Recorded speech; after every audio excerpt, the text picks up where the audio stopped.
Salut tout le monde, j'espère que vous allez bien. Aujourd'hui, j'avais envie de vous partager des lectures qui tournent autour des chats. Alors pourquoi cette idée? Eh ben déjà parce que les chats et moi, c'est une grande histoire d'amour. J'en côtoie depuis que je suis toute petite.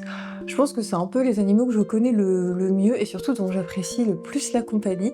J'ai toujours eu l'impression qu'on avait un peu les mêmes goûts, c'est-à-dire un goût prononcé pour le calme et la tranquillité. Je trouve qu'ils ont souvent cette présence un peu voilà, silencieuse, chaleureuse et presque méditative.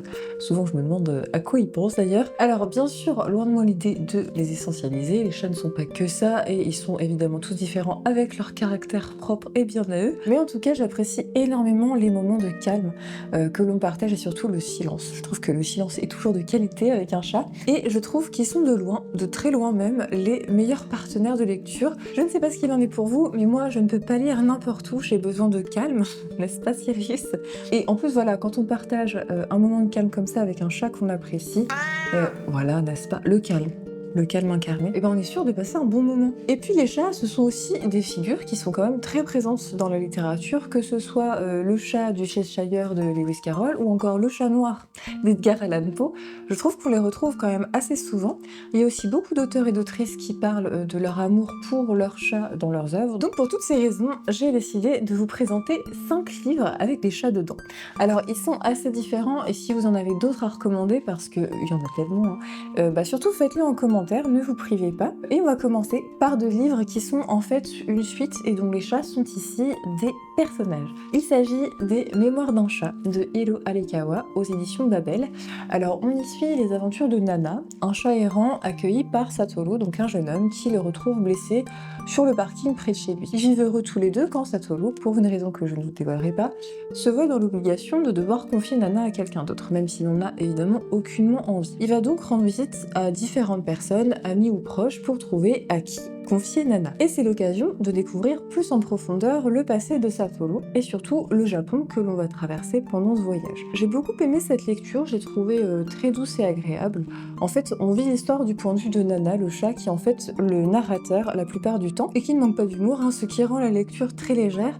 Son point de vue fait souvent sourire, hein, j'ai bien aimé ce parti pris. L'histoire aussi en fait entre le point de vue de Nana et les points de vue des proches de Satoru selon les chapitres qui vont nous confier une part de son passé. On n'est vraiment jamais du point de vue de Satoru lui-même. En fait, on nous raconte l'histoire de sa rencontre avec les personnages qu'il va revoir et on va apprendre comment ils ont fait connaissance et quelles étaient leurs relations. On en apprend beaucoup sur eux aussi et ça donne de très beaux portraits assez émouvants, j'ai trouvé pour la plupart, avec cette question qui est: vont-ils garder Nana? Même si, moi, la question que je me posais surtout, c'était est-ce que c'est bien qu'ils gardent Nana? Parce que ce que j'ai trouvé le plus intéressant dans ce livre-là, c'est que même si c'est un roman qui parle essentiellement de rapports humains, en fait, et des épreuves que l'on peut traverser dans la vie, ce qui m'a le plus intéressé, c'est ce que ce livre montre aussi du rapport que les humains entretiennent avec les chats. Parce que chaque portrait montre aussi comment cette relation peut être vécue et vue très différemment en fonction des humains.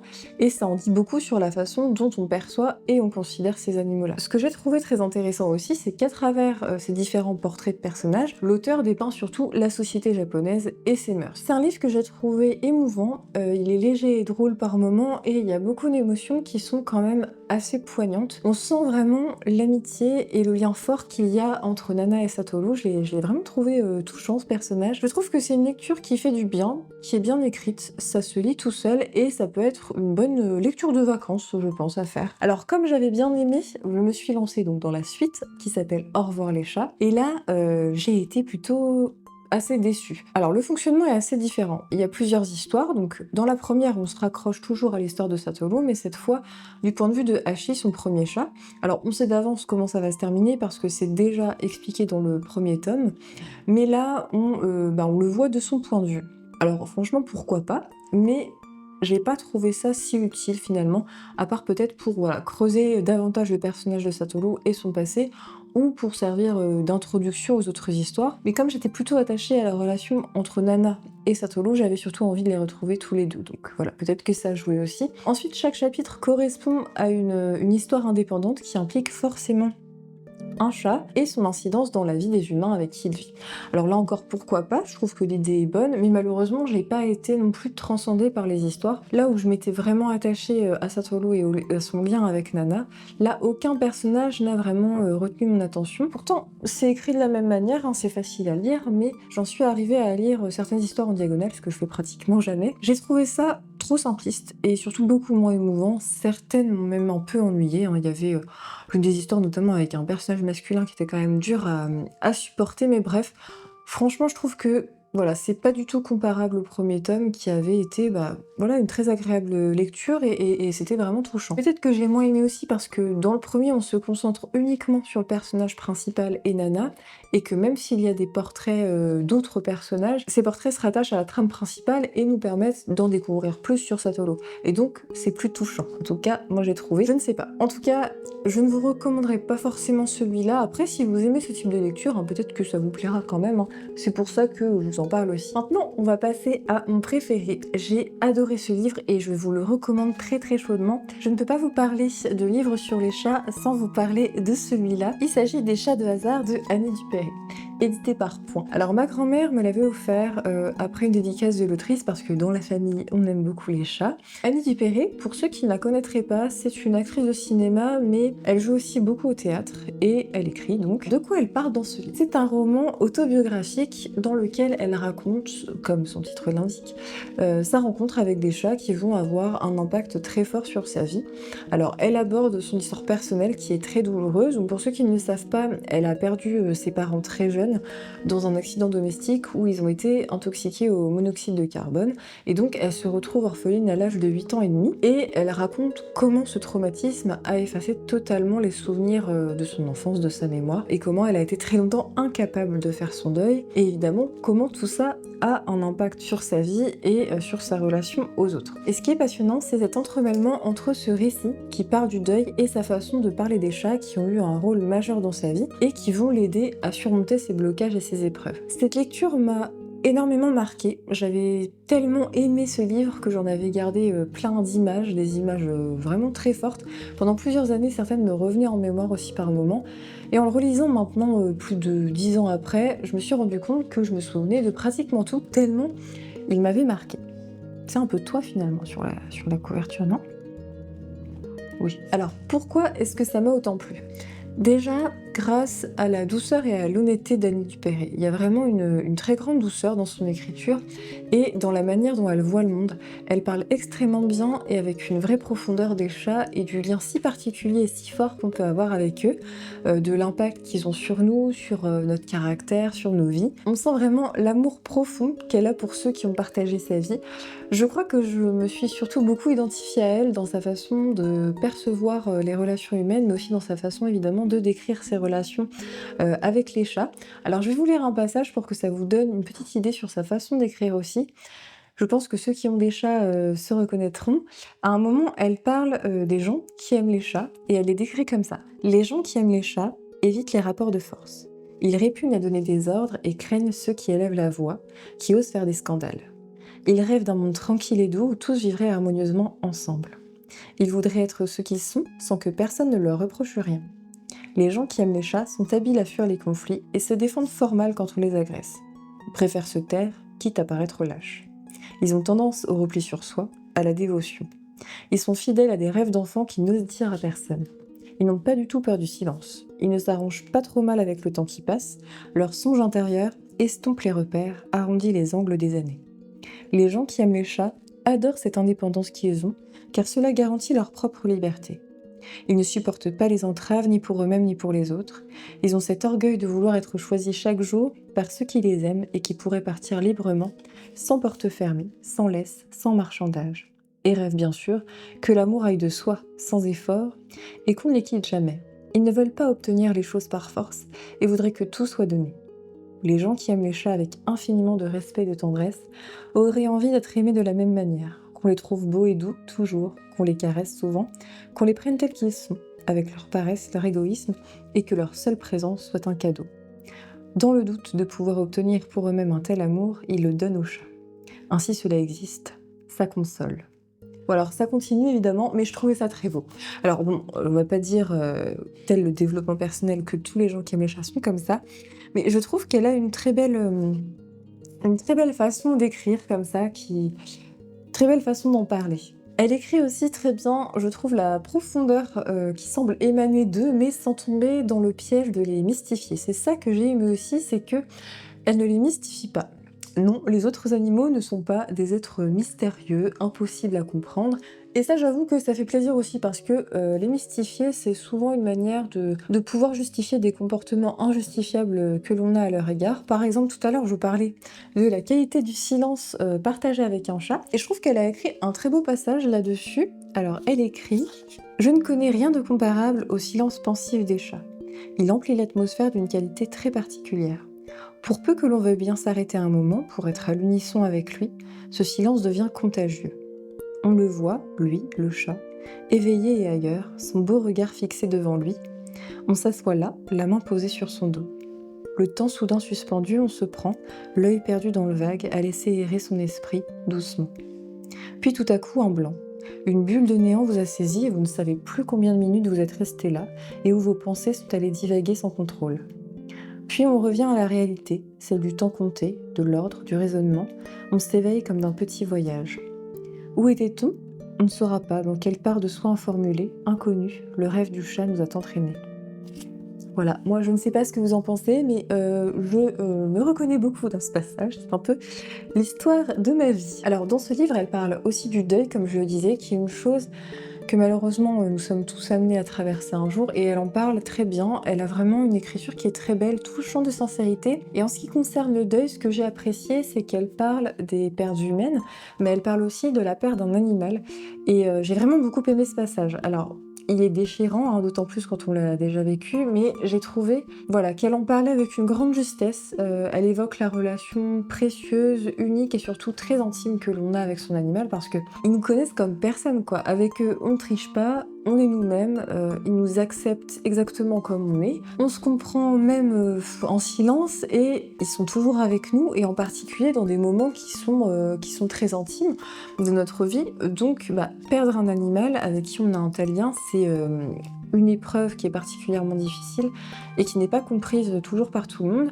Et je trouve qu'elle en parle extrêmement bien. J'ai beaucoup aimé par exemple un passage où elle explique que quelqu'un lui a conseillé presque immédiatement de reprendre un autre chat. Et je trouve qu'elle exprime vraiment bien la brutalité et la vulgarité finalement que c'est de dire une telle chose. Ce livre, je crois que je l'ai lu au moment où j'ai décidé d'arrêter de manger des animaux. Alors pourquoi je mentionne ça? Parce que il y a quand même quelque chose qui saute aux yeux pendant toute la lecture, c'est la fameuse dissonance cognitive qui est absolument partout. En fait, pendant toute ma lecture, je me suis demandé comment c'était possible qu'une telle personne qui écrit d'aussi belles choses sur les animaux ne soit pas antispéciste, continue de manger des animaux et fasse encore preuve d'autant de contradictions. En fait, je crois même que ça m'a un peu amusée parce que je pense que ça représente bien en fait les contradictions qu'ont la plupart des gens, qu'on a un peu tous au fond de nous.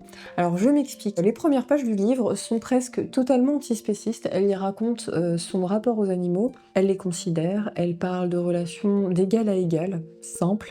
Elle emploie même l'expression de personne animale, donc vraiment on sent qu'il faudrait pas grand chose pour basculer vers l'antispécisme, mais non. À un moment par exemple, elle montre son horreur et son dégoût pour l'élevage industriel, mais elle va quand même avoir cette petite phrase pour défendre l'élevage paysan du coin, le fameux argument qui est voilà, l'élevage industriel malheureux contre l'élevage paysan heureux, sans penser à la finalité qui est la même pour les animaux, c'est-à-dire qu'ils meurent. Autre exemple, elle refuse le rapport de domination en évoquant notamment l'équitation, qui est un exemple je trouve très parlant. Je vous lis l'extrait, comme ça vous allez mieux comprendre. Personnellement, ma répugnance pour la domination m'a aussi tenue éloignée des chevaux. J'ai bien essayé de monter dessus, d'apprendre à les diriger, et ce fut une catastrophe. Ils sont beaucoup plus gros et plus forts que moi, et l'énergie dépensée pour leur faire sentir constamment que c'est moi le maître m'a flanqué par terre moralement avant qu'ils ne s'en chargent physiquement. Une inattention de quelques secondes, un oubli de lui signifier que c'est moi qui détiens l'autorité. J'avais envie de regarder le paysage et qu'on s'entende bien, tout simplement, la bête et moi. Et elle en profite immédiatement pour reprendre le dessus. Avec moi, elle n'a pas eu de mal. Je n'ai aucun instinct qui me pousse à dominer la bête. À dominer qui que ce soit d'ailleurs. Je manque de conviction. Avoir le dessus n'est pas mon affaire. Ils sentent cela, paraît-il, les chevaux. Alors je suis restée par terre. Je les regarde gambader de loin. c'est beau, mais qu'ils aillent où ils veulent, vraiment. Alors ce passage, moi je me suis énormément identifiée parce que, alors j'ai pas fait beaucoup d'équitation, mais j'en ai fait, voilà, par-ci par-là, et j'ai vraiment ressenti cette chose-là de, bah voilà, ce rapport de domination, le fait qu'on est obligé d'imposer, enfin obligé, ça consiste à imposer sa volonté au cheval qui en fait, je pense, voudrait plutôt gambader et faire ce qu'il veut dans son pré tranquille. Donc j'ai trouvé intéressant qu'elle en parle parce qu'on voit qu'elle emploie quand même le mot bête, qui renvoie toujours les animaux à une sorte d'autres qui seraient loin de nous, mais que pour autant, voilà, elle refuse concrètement le rapport de domination, qui est l'essence même de l'équitation, et c'est pas si commun. Je dis que c'est l'essence même de cette pratique parce que, voilà, on peut enjoliver ça tant qu'on veut. L'équitation, ça reste imposer sa volonté à un animal pour qu'il fasse ce qu'on veut, donc de la domination. Si d'ailleurs ça vous intéresse, je vous mets en description un super podcast qui s'appelle Poule sentimentale, quel merveilleux nom, et qui aborde notre rapport aux animaux. Et il y a un épisode dans lequel est invitée la fondatrice du refuge Groing-Groing, donc peut-être que vous en avez entendu parler parce qu'il commence à être connu maintenant ce refuge, et tant mieux. J'avais fait du bénévolat il y a très longtemps, en fait c'est un refuge pour les animaux rescapés d'élevage. Et dans cet épisode, Caroline, la fondatrice, parle notamment d'équitation parce que c'était une dingue d'équitation. Et je trouve que justement son point de vue est très intéressant à écouter. Surtout qu'en général, ce sont quand même les enfants qu'on inscrit à l'équitation, et je trouve que ça serait quand même pas mal de se questionner un peu plus sur la pertinence d'apprendre ce type de rapport aux autres animaux dès le plus jeune âge.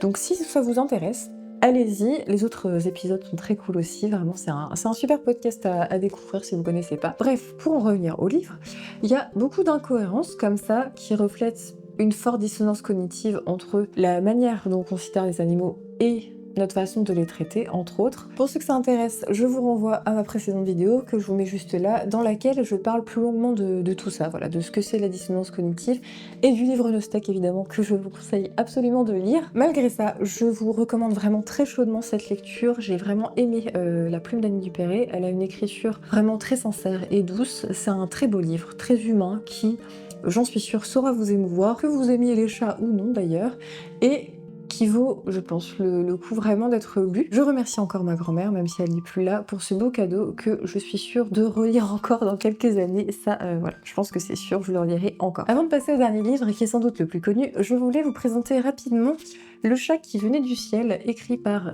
Takashi Ilaide, édité chez Piquier Poche. Alors ce livre, ce qui est intéressant, c'est que j'ai lu juste après Les Chats de hasard, et j'ai trouvé qu'on pouvait quand même faire pas mal de parallèles entre les deux. Ce sont tous les deux des romans autobiographiques qui évoquent l'impact de la rencontre avec un chat sur sa vie. Le thème du deuil revient aussi, et pourtant, en ce qui concerne les sentiments et les émotions qu'il procure, ça n'a rien à voir. Dans celui-là, il ne se passe pas grand-chose. En fait, c'est surtout un roman qui est contemplatif, comme on peut en trouver beaucoup dans la littérature japonaise. C'est l'histoire d'un couple qui vient d'emménager et qui va faire la rencontre du chat de leur voisin, qui vient les voir tous les jours.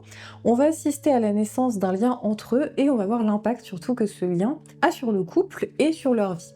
Alors, j'ai bien aimé cette lecture, même si je dois avouer qu'après Les Chats de hasard, j'ai trouvé qu'il avait quand même moins de saveur et qu'il était en tout cas beaucoup moins poignant. C'est un premier roman qui a été récompensé. L'auteur est surtout connu au départ pour sa poésie, et ça se sent beaucoup dans l'écriture. Il y a des tournures de phrases très très poétiques, c'est bien écrit, il y a du vocabulaire, mais il y a beaucoup de descriptions. Alors évidemment, quand on aime les chats, lire une simple description, surtout quand elle est bien tournée, sur la façon dont ils vont entrer dans nos vies, dont ils s'habituent à nous, ça nous suffit, c'est plaisant à lire et j'ai beaucoup apprécié ça. Mais là, je trouve qu'il y a beaucoup plus de distance qui est mise et qui limite vraiment les émotions qu'on peut ressentir. Pourtant, les descriptions sont très justes sur le caractère qu'ont certains chats, sur leur indépendance, leur désir de liberté, leur comportement. Au-delà du deuil, l'auteur aborde des thématiques très intéressantes, comme celle de la notion de propriété dans notre rapport à l'animal, par exemple. Est-ce que il est vraiment à nous, comme on dit souvent? Quand il appartient, entre guillemets, à une autre famille et qu'on s'y attache,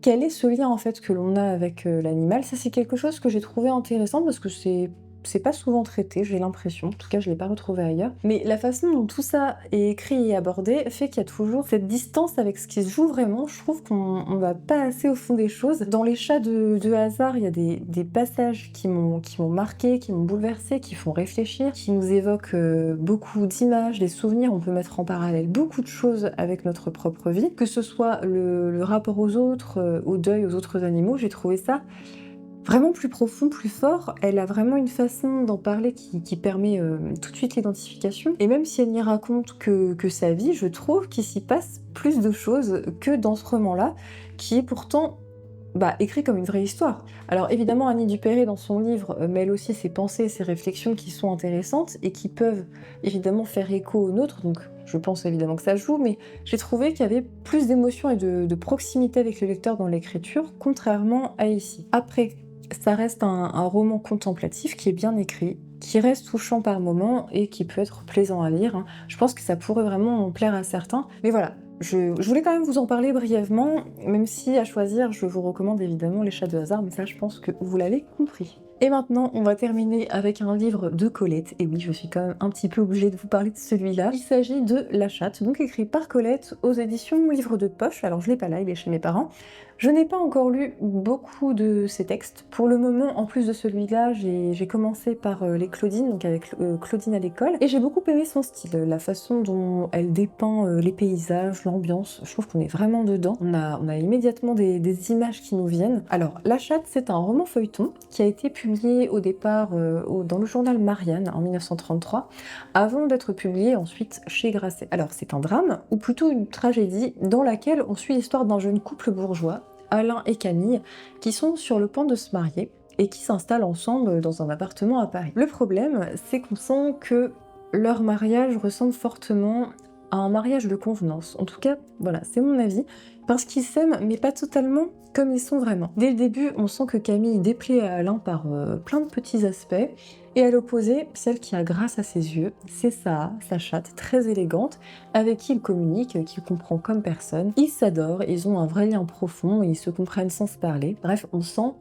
le lien et l'amour fort qu'ils partagent tous les deux, et on va explorer l'impact qu'a cette relation sur Camille, et surtout sur la relation entre elle et son futur fiancé. Alors, j'ai beaucoup apprécié ma lecture pour le style de Colette déjà, mais j'ai quand même eu un peu de mal parce que je n'ai apprécié aucun des personnages, si ce n'est celui de Saha, la chatte. Dès le début, j'ai trouvé Alain détestable dans sa manière de traiter Camille. Il la méprise parfois, il fait souvent preuve de lâcheté, mais le problème, c'est que je n'ai pas aimé vraiment Camille non plus.